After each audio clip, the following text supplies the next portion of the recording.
goes, he stirs up hate against immigrants. Who's he married to? A daughter of immigrants. He married her when he was still an anti-Trumper, comparing Trump to Hitler. I'm a never Trump guy. I never liked him. In Springfield, kids are under armed guard. Their class day photos canceled. This time, it's Haitians. Next time, it might be Indians. What kind of man stirs up hate that could turn on his own children? The kind of man J.D. Vance is. He made a fortune attacking his hometown and his own family. Now, he's hating on immigrants, his own wife's family. This isn't about politics. It's about basic decency. His neighbors and his own family can't trust J.D. Vance. Why? I wanted to start with that ad from our friends at the Lincoln Project because it just shows how clear it has become that J.D. Vance is the worst decision in the history of presidential politics. Donald Trump selecting J.D. Vance as his running mate has done nothing but doom his campaign to create more bad headlines and point out the very clear connection between Donald Trump and Project 20125. It has been absolutely disastrous, and you would think, could it get much worse? Well, yes, it can, because today J.D. Vance decided he would humiliate the Trump campaign again with one of the worst political stunts I've seen in a long time that resulted with him getting booted out of a restaurant because they just did not want to put up with him. Everyone in America, although we disagree on a lot, can agree that we don't like J.D. Vance, and it is just so funny to see, and we're going to check it out. But before we do, if I could quickly ask you to leave a like on this video, and if you enjoy this channel, to hit that subscribe button now. Like I said, J.D. Vance has done a lot to cause problems for the Trump campaign, and before we get to that clip of Vance, I quickly want to check out one of those instances of Vance kind of screwing Donald Trump over. Donald Trump's record on healthcare was so good that the main thing Kamala Harris talks about is actually an achievement of Donald Trump's, which is getting insulin down to $35 a vial. Thank Donald Trump for that. Don't let Kamala Harris lie and take credit for it.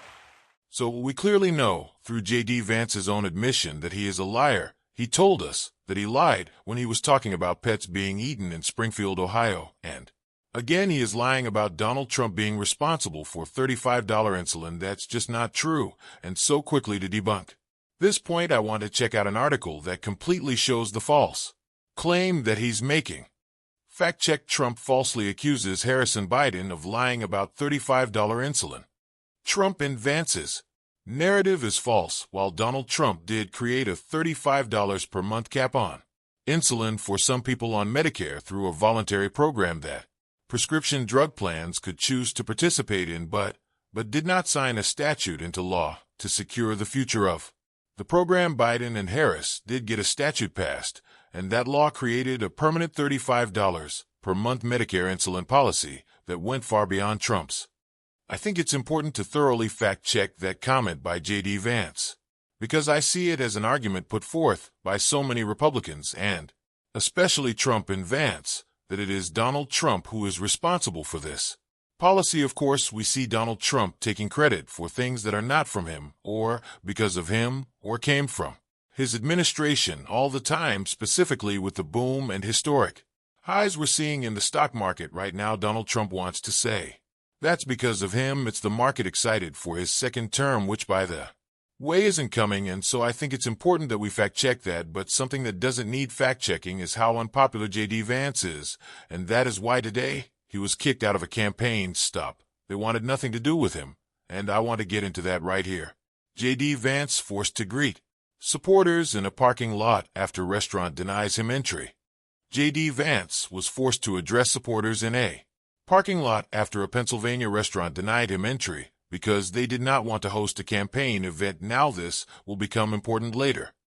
According to NBC News, supporters of Vance, I don't know if those exist, came early to Pratty Brothers in North Versa, Pennsylvania, to greet the Ohio lawmaker when he arrived. However, employees with the restaurant told reporters that cameras would not be allowed in, and they did not want to host the event. The manager went outside, told them they need to leave. They will call the police if he comes south. Unfortunately, he cannot come. Think that about sums up the popularity of J.D. Vance.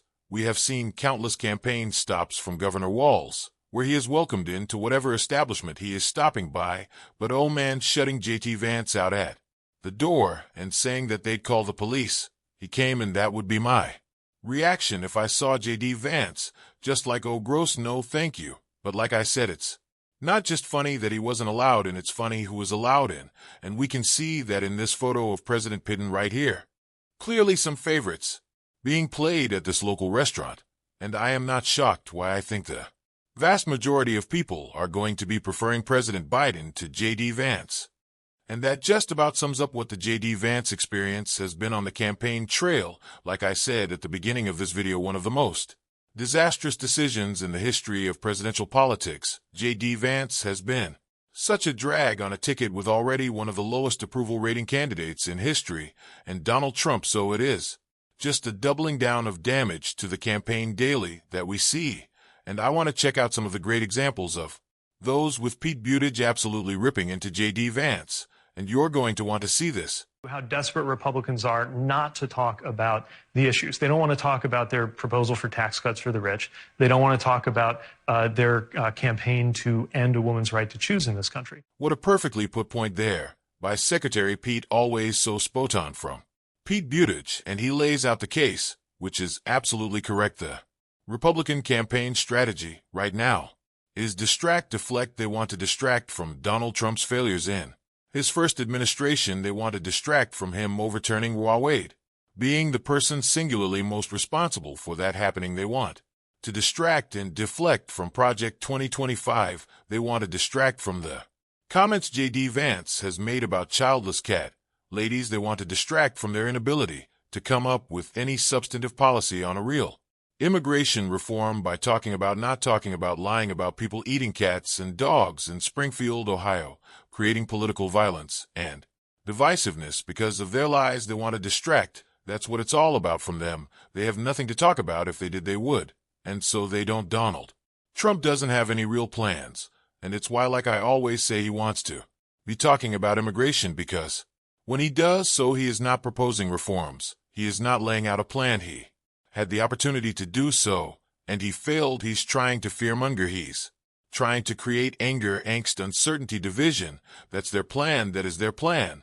And for a bit of contract on that, I think we should take a look at someone who does have a real plan for policy, and that's Tim Wolves, with a great contrast to J.D. Vance in this clip. They drew up the playbook. They know. But I want to tell you something. It's what and how they think about this. My opponent, Senator Vance, had a quote that you read it and you hear it, you gloss over it, but think about how deeply disturbing this is.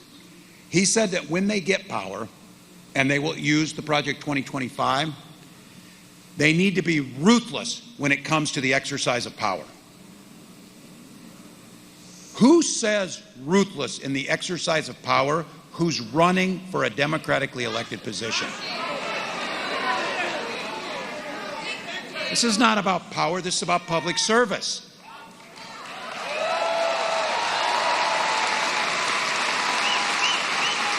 This is not about power, it's about governing.